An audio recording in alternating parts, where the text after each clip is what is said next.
But when prices over a decade are below the market value, you don't get it produced. You draw down the available stocks. And now we're at the point where, like I said, Scotia Bank says we're total above, in the whole world, above ground supply is going to go to zero by this summer. Well, if you're a bank and you've got these promissory notes or leases or whatever, where you have to come up with 20,000 ounces of palladium on a certain delivery date in a week or two, where the hell are you going to get it? And that's where it's going to be really interesting to see how this plays out. And for the precious metals, what we want is for investors globally to go, wait a second, if the palladium market's a scam, then gold and silver probably are too, because the only thing that's going to break the banks and their stranglehold on these metals is a removal of confidence, a removal of trust, a removal of the physical metal from their hands. As a responsible person with growing concerns for your privacy and personal liberty, you want to know where we're headed and what you can do about it. We ask the experts what you need to do to take prudent and responsible action to safeguard your family's wealth and well-being, and what basic first steps will help you to be aware and prepared. ReluctantPreppers.com. Welcome back to Finance and Liberty and Reluctant Preppers. We have a returning guest. Craig Hemke is the founder of the TFMetalsReport. Craig, thanks for joining us again here. Dunnigan, it's always a pleasure, my friend. Happy 2020. Yeah, you too. We're taping this on Monday, January 27th, 2020, and we have a lot of viewers' questions, but before we get to those, we've got some extraordinary things that have been going on both in the economic and financial world and geopolitical world. It's just astonishing the number of, I would guess, unprecedented or unusual things that are happening at the same time. I mentioned in our talk just now that it felt like we're dancing a jig on the edge of a cliff, and just imagining that there's no possible way we could lose our footing and go flying over the edge. One of the things that you pointed out just came out in the Wall Street Journal was a talk of the Fed potentially adopting rate limit caps. Can you talk to us about what that means and why it's significant? So yeah, it has been a very interesting start of the year, Dunnigan. And there's this talk out there that somehow the precious metals are only going higher because the war fears that we began the year with, and now we've got this epidemic fear that's going on. But really, the metals are trending higher for a number of solid fundamental reasons. And one of them is lower interest rates and what we call negative inflation-adjusted rates, where maybe your CD gets you 2%, but the rate of inflation is 4%. That's a -2. Negative interest rates, very positive, fundamental for gold and silver. We had the best year since 2010 last year. I expect that to continue this year, and that has all kinds of ramifications, not only for people that are just stacking precious metal as a precaution against economic collapse, but for people that want to trade and try to make some money in the mining shares, things like that. This latest news broke last night in what is clearly just a trial balloon floated by the Wall Street Journal. We've seen this tactic used before. If you go back to October of last year, Dunnigan, there was no talk of debt monetization or QE or anything like that, but this repo crisis came up. And all of a sudden, out of the blue, I think it was October the 8th, an article appears that the Fed is now considering restarting QE and setting up these repo facilities and all this kind of stuff. And lo and behold, 3 days later, that's what happened. Well, now this article appears last night in the Wall Street Journal, Sunday. The next Fed meeting, FOMC meeting, begins tomorrow, Tuesday, and concludes Wednesday, the 29th. Don't be surprised if you don't see this come up. And what this is this notion of interest rate caps, meaning that the Fed will act as almost like a buyer of last resort should interest rates exceed a certain level that they target. Let's say on a 10-year Treasury note, maybe that's 1.5%. If rates move above 1.5%, the Fed will step in and start aggressively buying treasuries, monetizing debt, really, to force interest rates back down. Maybe knowing that they're in there to do that will keep rates from ever going that high. What it basically means, though, is rates aren't going to the 3, 4, 5, 6% that some of these Wall Street cats were forecasting a year ago.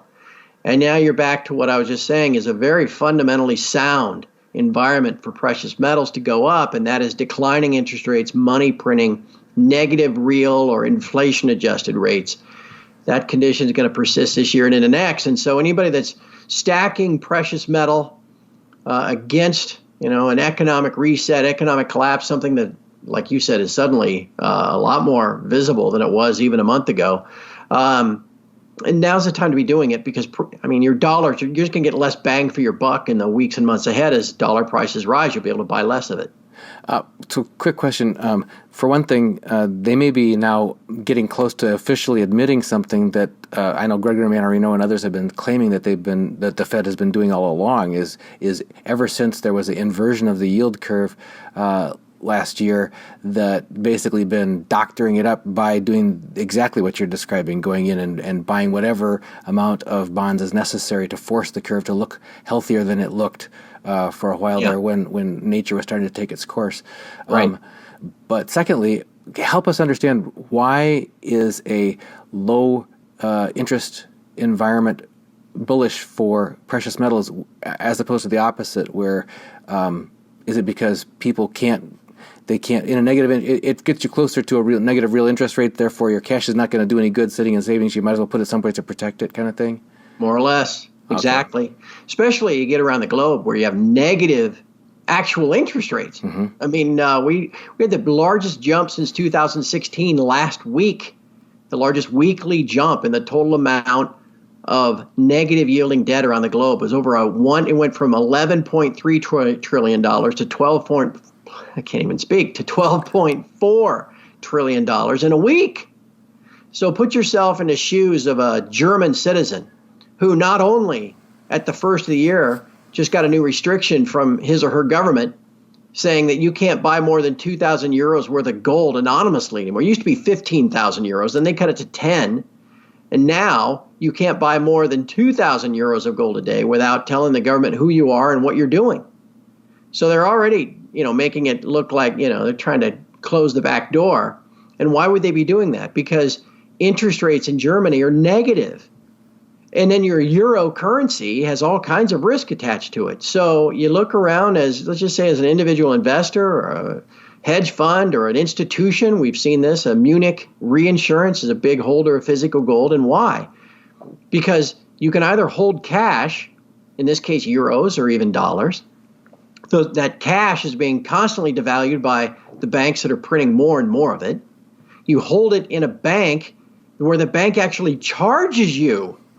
Instead of paying you interest that your bank charges you, you pay the bank to hold your cash. That's a guaranteed loss. That's a double loss because the nominal value of the cash is dropping at the same time that they're actually charging a fee. Right. So why wouldn't you own physical gold or physical silver in that case? It's money. And that's why that's such a powerful fundamental reason for owning it. Another thing that's been going on a lot in the news and in people's minds increasingly is this coronavirus scare coming out of China. And first they were saying, well, it's just this, a few cases, a few deaths, and now it's like there was a chart that got published today that just shows it looks like an exponential curve of daily increases in how many deaths are attributed to that disease. And also you could chart the number of millions of people that are being quarantined or locked down and that kind of thing. So the potential human impacts are the most grave of that, but also inescapable are economic impacts due to loss of commerce and that sort of thing. So what are you seeing? What do you think the realities are likely to play out as far as the scope and scale of the impact to this? And what are the financial implications? Well, let's start with the human impacts, because that's the big thing, obviously, is the loss of life. Now, we've seen epidemics. I don't want to call it's not a pandemic yet, but we've seen epidemics like this before. People remember SARS, H1N1, the bird flu, things like this that have ultimately kind of burned themselves out and been contained. And we can hope that this will be the same case with this coronavirus, as they call it. The fear so far, though, is that it hasn't turned out that way. And Dunnigan, that if this continues to grow exponentially, and people are contagious with it without being symptomatic, I mean, there are a number of things that are really concerning here. And with the way people travel around the globe, this has been a fear forever. And again, I'm sure part of the reason why you have a site called Reluctant Preppers. You've got to be prepared for any eventuality, not just, just straight up, bank holidays and economic collapse, but things like this, war, insurrection, whatever. So we have to monitor this very closely. Hopefully it burns out, and it's not any worse than some of these things that had people all worked up in the last decade or two. But that's still yet to be determined. Now, from an economic sense, we're already seeing, massive shutdowns across China with people not being able to move, businesses being closed for, now for a couple of weeks at a time. If that continues or worsens, you're going to get supply chain disruptions all around the planet, and orders pushed back. China importing things is going to slow down. Tankers are going to be left at sea. Container ships are going to be left at sea because they can't come into port. This kind of stuff. That leads to a global economic slowdown. And what do we know about the central bankers? They fought now for almost a dozen years to postpone and manipulate the natural business cycle, which is boom, bust, growth, recession, that kind of stuff, by keeping rates artificially low and printing as much cash as necessary to try to forestall any recession. Well, geez, this kind of thing really gets out of hand. You're going to have a global recession. That means the central bankers are going to have to act that much more rashly, if you will, printing more and more cash, lowering rates even further. And again, all of this goes back to a pretty good environment for the thing I focus on, which is gold and silver. But the main thing that people need to know regarding, as far as I look at it, just be smart. Just like the flu, wash your hands. Often. Don't go rub it. Don't go put your hand on a hand railing in the subway and then rub your eyes and nose with it. You just got to be smart about this stuff. And I interviewed a friend of mine on my site a couple of days ago that I'm sure some people here probably know. His name is Chris Martinson. He runs a site called Peak Prosperity. And before focusing on economics, Chris's background is actually in epidemiology and neurotoxicology. He's got a PhD from Duke in neurotoxicology. So he knows what he's talking about. And 2 simple steps that anyone can take now that, hopefully you don't need this stuff, but you go to a Home Depot or your local hardware store and you buy these N95 rated masks that go over your nose and mouth. Even Chris said it's not so much for you even. If somebody in your house gets sick, they're probably going to live, but you don't want to catch it. That mask is good for them. And then something else that's really simple that anybody can do, and again, I'm probably preaching to the choir here, is buy elderberry syrup or even elderberry gummy bears. I bought some yesterday. They're delicious, man. They're better than the stuff my wife buys for the kids. You chew a couple of those elderberry things every day. Chris states that by having some elderberry every day, you reduce your risk of getting some type of viral infection, flu, cold, whatever, by 50%. And if you really pound the stuff once you get it, you can reduce the severity by 50%. So why wouldn't somebody go out today, knowing all that we know, buy some masks, buy some elderberries, and then just be smart? My wife, Melody, is always on me about taking elderberry tincture. She keeps us in stock with that and says, have you taken your elderberry? So there you go. To boost the immune system. Right. Exactly. So, and again, this is just, common sense kind of stuff, just like what you discuss on a regular basis here on your site. So but for now, this could go either way. By 2 weeks from now, who knows what the situation is going to look like, but hopefully it just kind of contains itself and burns itself out like some of these scares we've had in the past. Let's hope. Another thing is people, you couldn't have predicted a month ago that this was going to happen. So when you plan on buying, for example, those N95 antiviral masks, I was driving by a local pharmacy today. I thought we're going to use up some when we travel. We just packed them last night, and so we said, I'll pick up some more just to replenish our supplies. And I went in, and they said, we're all sold out. Yeah, they're gone. Yeah, my local hardware store, it was like that this weekend. I found the section where the masks are, and it was a totally barren shelf. I only found some at kind of a tool and equipment supply store. Right. I'd kind of go off the beaten path. Yeah, or sometimes online, but then, so it's hard to know. But don't wait until the crisis before you think, maybe I should get, that's the whole point about getting that stuff ahead of time. Look, you and I have been talking about this stuff for years. Nobody'd feel more stupid than someone that's been listening to you and I for 5 or 10 years and never did anything. They, those guys make a lot of sense, but then you never did anything about it. Mm-hmm. And then all this, whatever calamity hits, I mean, you're going to feel like a real dope if you didn't at least take some basic precautions ahead of time. Yeah, another good point there on that note. Yeah, we have the Northman trader. I can't remember, Sven is his name. He posts every day, and he showed that now the Chinese markets are officially closed. Stock markets are officially closed through February 3rd, right. ostensibly for Chinese New Year. Right. But that's the kind of thing is like when there is an upset, when there is an unexpected crisis, anybody that thinks, well, I'll just sell all my stocks that day or whatever. It's like, right. Maybe, or I'll just go get my money out of the bank that day. Maybe.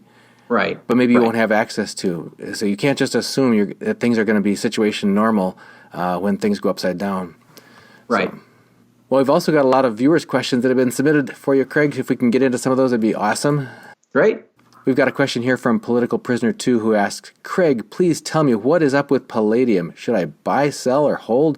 Is this move up going to last? This is a fun topic. Palladium is, there's all kinds of supposed experts that have suddenly materialized in the last week because it's been making all these highs and almost looking parabolic on the chart. Look, I'm not going to make myself into some kind of expert, but I've been following this for over 2 years. So I at least know a little something about it.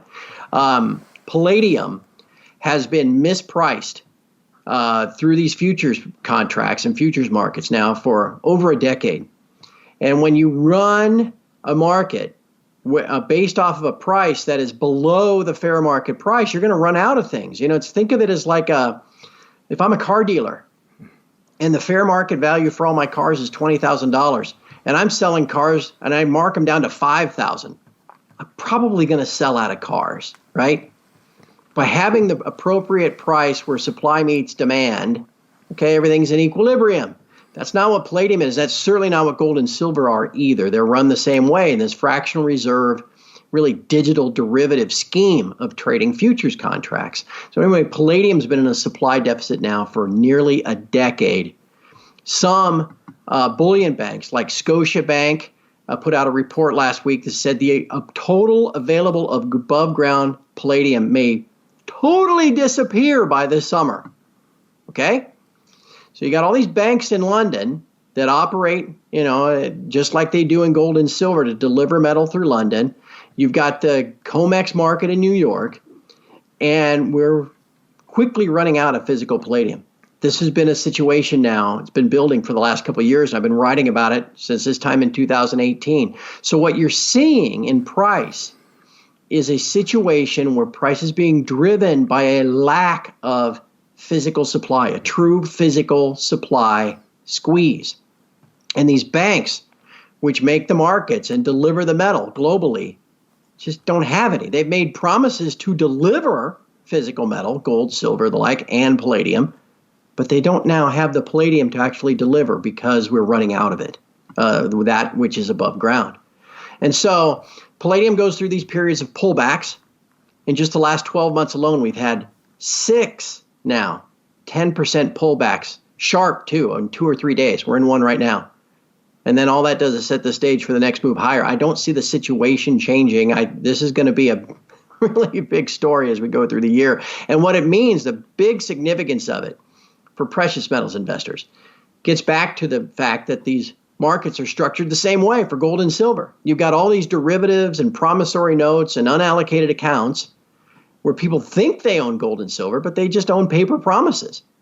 The people that have paper promises for palladium are now asking for physical delivery, and banks don't have it, so price is spiking. What we can hope is that those same investors will sit back and go, oh, wait a second. I wonder if my gold and silver is the same way. I better get my hands on that now before it runs out. And so that could make for a very interesting situation if it plays out that way. I've noticed I have watched the Sprott Physical Platinum Palladium Fund, and it was going parabolic until just about a week ago, and now it's been had a few down days. But that's interesting because that one you think those guys actually have the metal, so they should be able to enjoy. They should be able to enjoy the direction that actually comes from that. Now, Eric assures me that they do. Okay. So, but I do want to follow up on that question: is Why is the physical supply running out? Is it some political situation, or was there some curtailment of exploration or development or production, or what? It's curtailment of production based upon incorrect pricing. And this is across the metals board. This is why the gold-silver ratio is 90, okay? Because the price reflects the supply and the demand of these promises, these derivative contracts. It does not reflect the supply and the demand of the actual metal. And so when palladium prices are driven down to $300, $500, $7 an ounce, it's not economic to mine it. Usually, right, okay, in a true market, price goes up, they mine some supply appears, and price goes back down. Okay, and you got this supply-demand equilibrium, self-regulating, right? Sure. Mm-hmm. Right. But when prices over a decade are below the market value, you don't get it produced. You draw down the available stocks, and now we're at the point where, like I said, Scotia Bank says we're total above, in the whole world, above ground supply is going to go to zero by this summer. Well, if you're a bank and you've got these promissory notes or leases or whatever, where you have to come up with 20,000 ounces of palladium on a certain delivery date in a week or two, where the hell are you going to get it? And that's where it's going to be really interesting to see how this plays out. And for the precious metals, what we want is for investors globally to go, wait a second, if the palladium market's a scam, then gold and silver probably are too, because the only thing that's going to break the banks and their stranglehold on these metals is a removal of confidence, a removal of trust, a removal of the physical metal from their hands. So we'll see. We have a question that's related from That Random Channel, who asks, can the Comex run out of silver? And if they do, could they legally not let the public know? I'm not sure if they can run out of silver, Dunnigan, because there's a lot of silver in the vaults, but they could run out of gold, and they could definitely run out of palladium for some of the reasons we were just discussing. Let me give you some numbers. Within the Comex vaults, there's about 8 companies that vault silver for the Comex. There's about 300 million ounces of silver marked either registered, ready to deliver, or eligible, just stored there.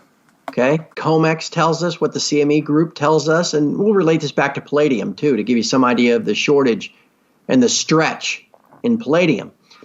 In the vaults, the Comex silver vaults, there's about 8 companies that run a vault. There's, 300 million ounces.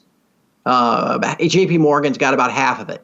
Okay, there's 300 million ounces backing about 1.2 billion ounces of open interest in contracts, silver contracts that trade.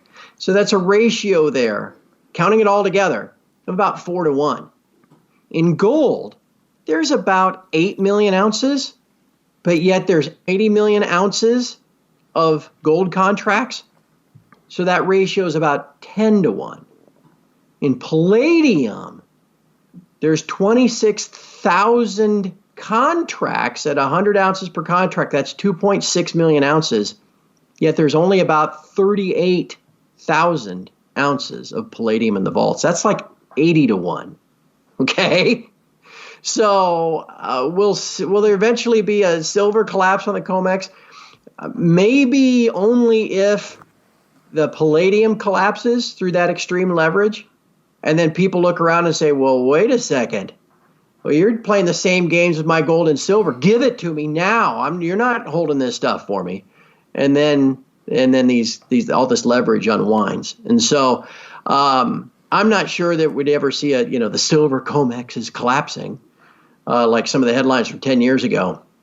But we might see the palladium Comex collapse, and then that might lead to other things. Interesting. R.F. Burns asks, Craig, currently the U.S. debt clock is showing $1,098 to silver and $9,095 to gold ratios. Do you think the metals will go this high or higher? I get asked that a lot, Dunnigan, and I have been. I've been running TFMetalsReport now for nearly 10 years, and this comes up a lot. People want to know, because you see these things on the internet, $5,000 gold, or, you base it off of how many ounces of gold the U.S. has versus the U.S. money supply, and you come up with $11,000 an ounce of gold and that kind of thing. The problem is we don't know the denominator when you try to come up with a forecast like that. And what I mean is we don't know how many ounces there are. I mean, we've been talking now for the last 15 minutes about this hyper leveraged fractional reserve pricing scheme, okay, where 1 ounce, 1 physical ounce, maybe has 100 different owners that have a claim to it through a futures contract or an ETF or an unallocated account or a promissory note or, all these things that the banks have created through their alchemy to try to get people to believe that gold exposure is just as good as the real thing. And so since we don't know how many ounces in the world have, let's call it, like the art world uses, clear provenance, clear title, since we don't know how many ounces there are, it's impossible to say what the proper price per ounce really is. All I know is it's not $15.80. Okay, I was telling people that when it was $12.80. I was telling people that when it was $10.80.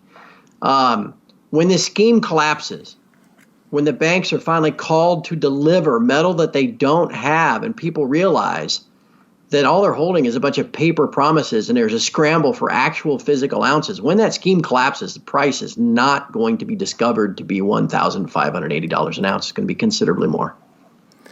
We have a question here that's a little bit more down to earth. Mike Marshall says, I bought Silver Eagles over many years from local coin dealers and inheritance. When the time comes to sell, how can I get the best sellback price? Back to the coin shop, private party, large online dealers, etc. Yeah, that's a tough one. Because it's not necessarily the most liquid investment in the world. And a lot of people want to trade their physical metal thinking, okay, it's back up to 20. I'm going to sell it now because if it pulls back, I'll buy it again. And then if it keeps going higher, then when are you going to buy it again? And anytime you go to a bullion dealer, you're paying a premium above spot to buy it. You're probably getting nicked a premium below spot to sell it. Mm-hmm. And so this is always going to be a real challenge. I think there are companies that help with that. Some of the big online bullion dealers, got to trust them, right? And you got to trust the delivery service. If you're going to pack up your physical metal and ship it off, you got to have a lot of trust, not only in the bullion company, but in the shipping company too.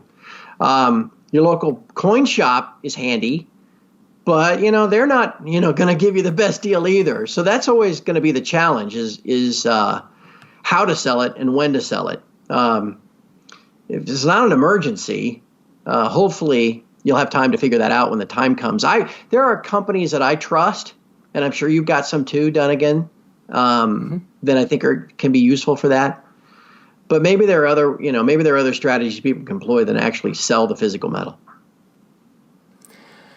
Yeah, another comment from a response to that viewer from another viewer was that sometimes you can make a good deal on a trade with a private party. There's always trade-offs in what kind of volumes you're dealing with too, and what the asset is you're trying to change it into. If you're trying to get fiat back for it, if you actually wanted to purchase some property, or what you're thinking there. Right, exactly, and that's all part of it too. It depends on how you choose to sell it. And I might just plug a company that advertises on my site called One Gold, because I think for liquidity, it's the best I've found. It's a division of APMEX. They work with Sprott and the Royal Canadian Mint, and it's a way to, hold your metal digitally, so you don't have to pay a lot of storage fees until the time you want to take it, buy it, or sell it, and they do a pretty good job of limiting the fees and stuff like that. But it's a big question, and I think we're always looking for the best companies and the most safe and secure way to do that when the time comes. I'll mention here too, we did do an interview. It's called Insider Tips Dealing with a Coin Exchange, and I'll put a link to that in the description of this video. Oh, good idea. People talking to the manager of a coin exchange who talked to us about some of the considerations. What he saw in the 2008, 2009 run-up, when people became more and more interested, and when it caught the public's attention, the whole dynamics changed around how long the lines were and how much you could move at a time and that kind of thing. So the reporting limits are something to think about there as well. Yeah. Tired Silver asks, at what price do institutions jump on board this gold-silver bull market? $1,600, $1,900? Yeah, that's like the $64,000 question, particularly as it relates to the mining shares, because a lot of folks, myself included, have been frustrated to watch gold rally as much as it has. Even this year alone, gold's up 5% year to date. But a lot of the mining shares are down. And what we're waiting for is this influx of institutional cash. The global asset allocation to the precious metals is still under 1%, combining gold, silver, mining shares, and everything else. If that goes to 2%, that's a lot of money chasing a finite amount of investment opportunities and going to drive everything higher. So what's going to turn that spigot on is getting gold, silver, and the mining indices above the levels they reached in 2016.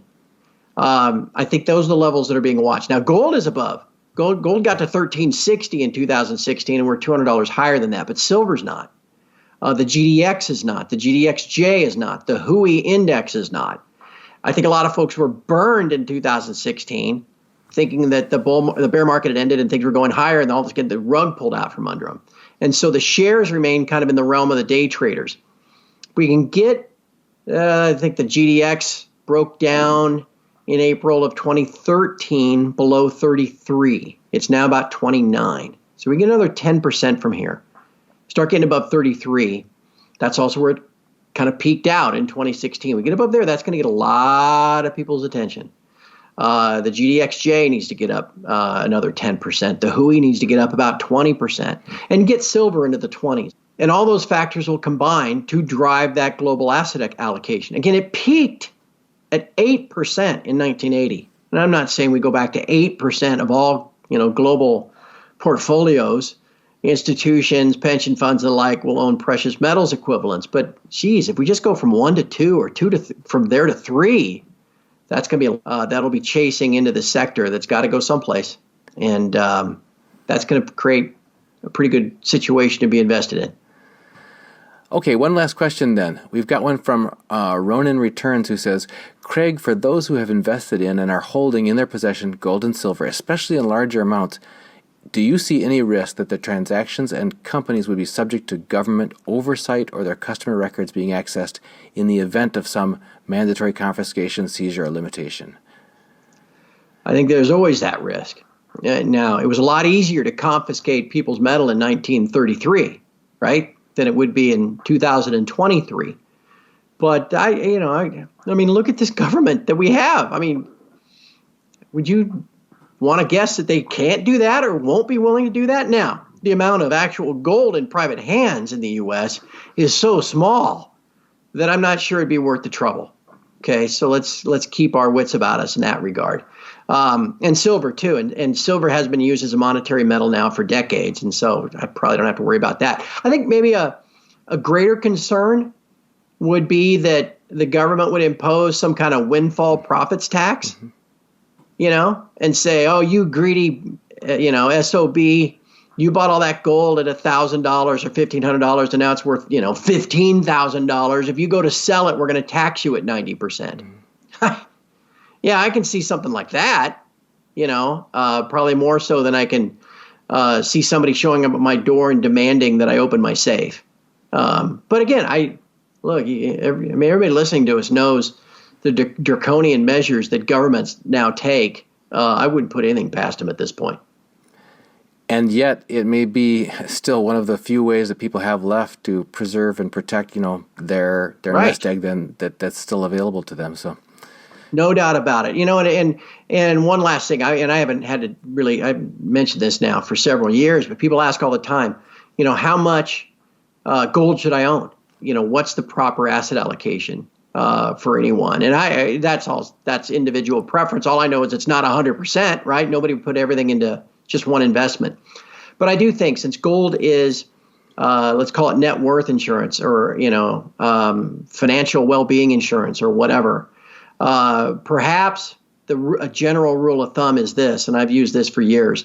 If you think that gold is only 10%, valued at 10% of what you think it should be, okay, you think it's worth $15,000 an ounce, not $1,500, then maybe you should have 10% of your assets in something like gold. So that if everything else goes to zero and gold revalues, you're made whole, If you think a more appropriate price is $5,000 an ounce, then maybe you should have a third of your money in gold, again, so that if everything goes to zero and the gold resets up to this level you expect it to attain, you're made whole.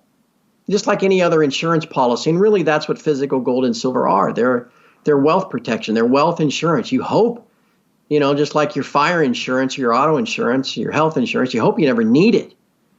But, whether it's economic calamity, whether it's something brought about by something like this virus, when the time comes, you're going to be pretty glad you have it. That's why a prudent person will occasionally add to their stack just a nice little stack of physical precious metal that they hold in their own two hands in their own safe. They can always get at it. And then you do it on a regular basis. I think prices are going to be continuing to go higher on balance over the next couple of years. And so a regular basis, you'll just always be buying some, adding it to your stack. And let's hope the day doesn't come that, everything's all hell is breaking loose and you're really, really, really glad you have it. Let's just hope that you just always have your gold and silver. It's a part of your asset allocation, and it's a protection against calamity that arrives on our doorstep but never comes in.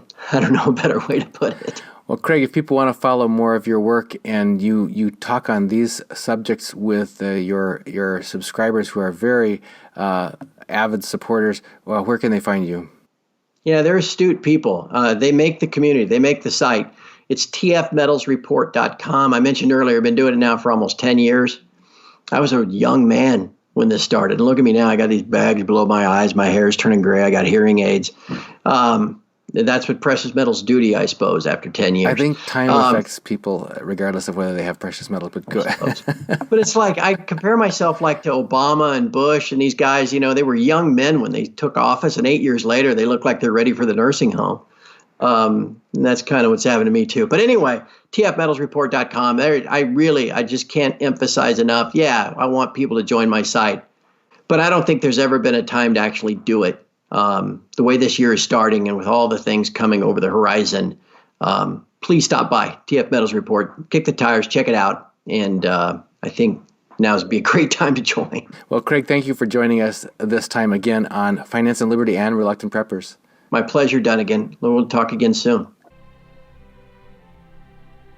They say the stock market crashed today. Yeah, I heard that. Sounds like people's retirement accounts and savings accounts are going to get bailed into the banks. Yeah. Looks like pension plans and Social Security are going to get suspended too. I know. Sure, I'm glad we decided to put our money into gold and silver instead. Me too. Get your gold and silver and support this channel at goldsilver.com/?AFF=RP.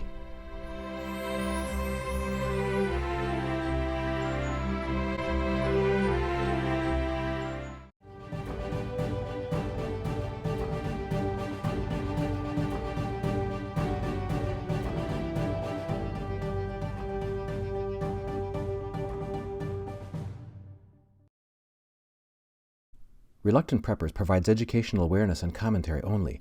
Opinions expressed do not constitute personalized financial advice.